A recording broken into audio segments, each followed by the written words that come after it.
Halo Sobat Hijau, kembali lagi bersama dengan saya Dea Rizkita dan hari ini akan memandu Sobat Hijau semua untuk kembali berbincang dengan para CEO perusahaan dalam CEO Forum Green Leadership penilaian kandidat proper emas tahun 2023 Extraordinary Turnarounds.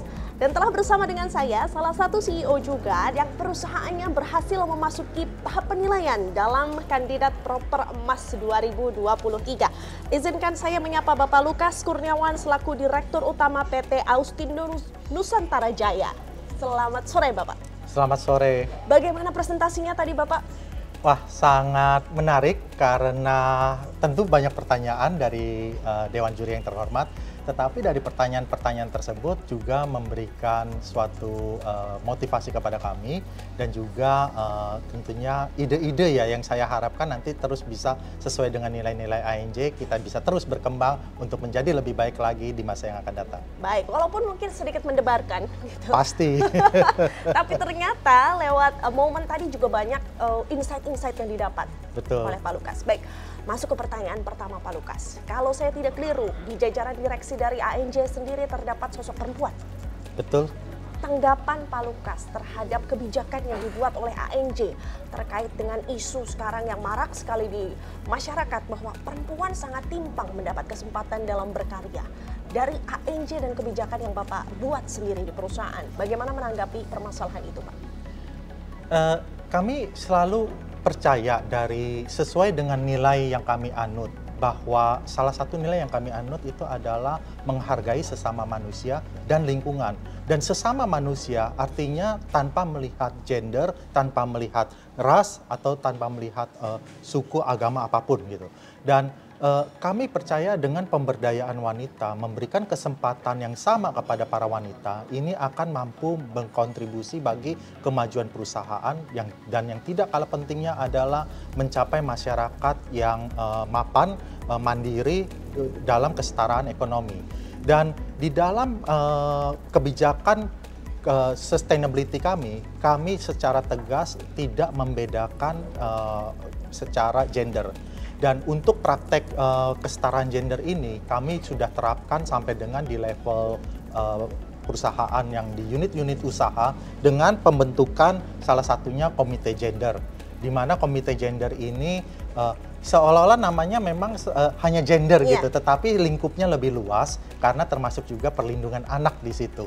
Nah, komite gender ini juga memberikan edukasi kepada para wanita dan tentu juga kepada secara keluarga, terus kemudian pemberdayaan ibu-ibu PKK, dan yang tidak kalah pentingnya adalah dalam setiap kunjungan para direksi, terutama saya sebagai direktur utama pada saat kunjungan ke unit usaha, saya selalu meluangkan waktu untuk bertemu dengan komite gender karena masukan-masukan dari komite gender ini sangat penting.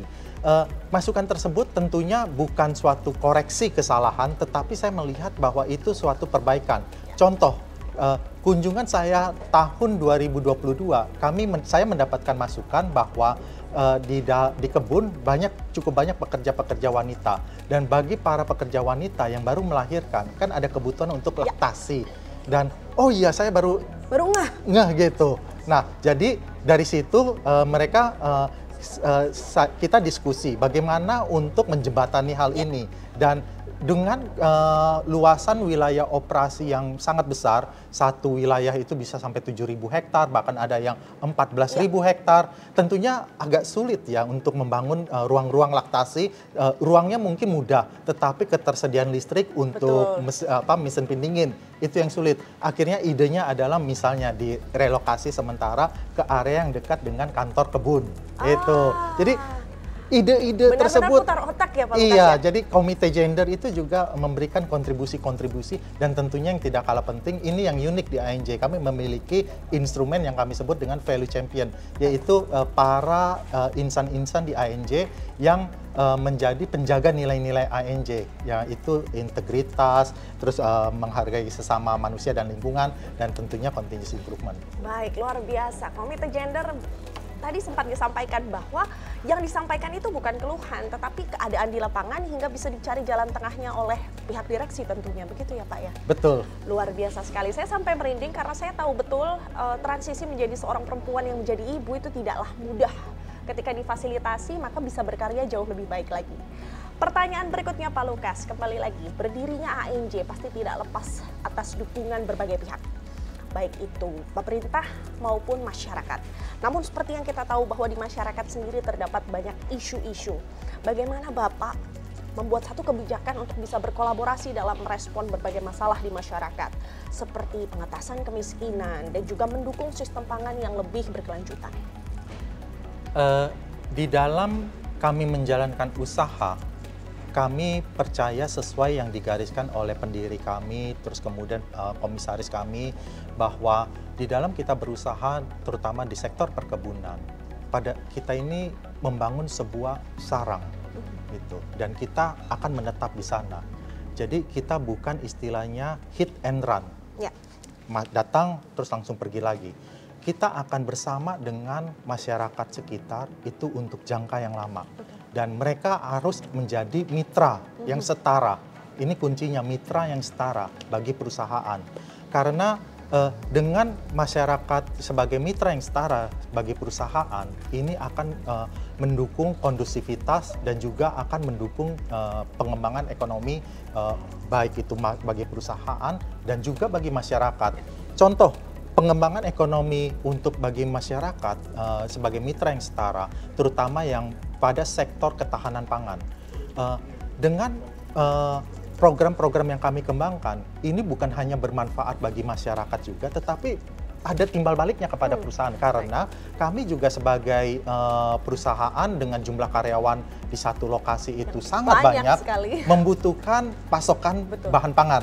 Nah, jadi masyarakat bisa memasok bahan pangan hasil dari yang kami berkolaborasi dengan masyarakat, dan kami lakukan edukasi bagaimana beragronomi yang baik dan juga produktif, sehingga masyarakat bisa menikmati hasil dan juga kami tentu bisa mengurangi ketergantungan dari pasokan-pasokan kota-kota besar. Iya, sehingga simbiosis gitu-gitu ya Pak ya. Betul. Menguntungkan satu sama lain. Saya sangat setuju dengan satu kalimat yang tadi Bapak Lukas sampaikan, bahwa menjadi ANJ menjadi sarang, di mana bukan hanya mengambil lalu kemudian pergi, tetapi sebisa mungkin menjadikan masyarakat sebagai mitra yang setara.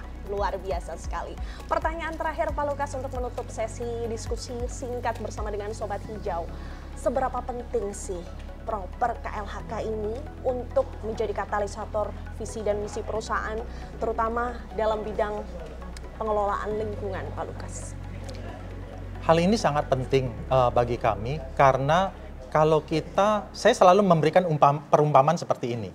Kalau kita mengatakan bahwa, saya mahir mengemudi, terus kemudian rekognisinya apa? Rekognisinya harusnya adalah saya harus mempunyai SIM, kan? Nah, kalau ANJ menyatakan bahwa kita sudah peduli dengan lingkungan, kita sudah maju dalam pengelolaan lingkungan, kita juga sudah maju bukan hanya pengelolaan lingkungan, tetapi bermitra dengan masyarakat, buktinya apa? Nah, proper ini merupakan salah satu wadah di mana perusahaan-perusahaan bisa menunjukkan bahwa ini adalah suatu rekognisi yang penting. Dan bukan cuma rekognisi adalah hasil dari suatu proses, tetapi kami juga melihat bahwa ini dari hasil diskusi, bukan cuma pada tahapan penjurian hari ini, tetapi di proses-proses sebelumnya memberikan masukan-masukan insight kepada kami. Bagaimana program, terutama ini sejalan dengan visi misi kami, bagaimana mencapai visi misi tersebut dengan lebih baik di masa yang akan datang. Kewenangan dan kemauan untuk terus berkembang dan menjadi lebih baik nampaknya dimiliki oleh value ANJ ya Pak. Dari tadi rasanya ingin merangkum, kalau boleh merangkum ucapan kita adalah segala sesuatu yang masuk ke ANJ itu bisa akhirnya menjadi solusi, diolah sehingga menjadi sebuah solusi. Permasalahan yang datang bukan sebuah ancaman, tetapi bila diolah dengan tepat menjadi sebuah solusi yang dapat dijembatani. Luar biasa sekali Bapak Lukas, terima kasih banyak atas waktunya. Semoga segala program ANJ bisa semakin berjalan dengan lancar. Amin. Dan semoga mendapat hasil yang baik juga di proper KLHK tahun ini. Amin. Terima kasih banyak. Selamat sore. Selamat sore.